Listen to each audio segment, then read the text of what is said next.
Škofijska gimnazija Maribor je edina šola v Sloveniji, ki si je upala priznati, da je čas za spremembo. Je potrebno spremeniti pedagoško paradigmo in preiti od reproduktivnega znanja k kompetencam. Prav tako je še en ključni segment, da izobražujemo naše dijake za poklice, ki še ne obstajajo. Saj glede na situacije težko predvidimo, kakšni poklici bodo na voljo, a na šoli so prepričani, da je način pouka pisan na kožo digitalnim domorodcem, kot imenujemo generacijo tehnologije. Dijaki delajo več samostojno, jaz pa jih pri tem podpiram, usmerjam, postavim cilje, izvajajo pa dejansko dijaki sami poučevanje oziroma učenje.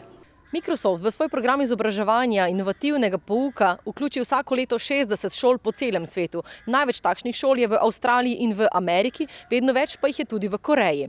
Podjetje Microsoft šolam nudi znanje. Pomagali so tudi pri nakupu tablic za več kot 60 dijakov, ki so vključeni v oddelek inovativnega pouka. Imamo videokonference in pa tudi medmrežno sodelujemo s sošolci. Če želimo preveriti svoje znanje, dobimo takoj povratno informacijo, s tem se tudi hitreje naučimo in vidimo, koliko znamo. Ko ne vemo, kaj naprimer pri matematiki, lahko pomagamo z določenimi programi kot GeoGebra. Tablico imajo skorajda pri vseh predmetih. Pri zgodovini največkrat preverjamo znanje in pa iščemo nove podatke s tem.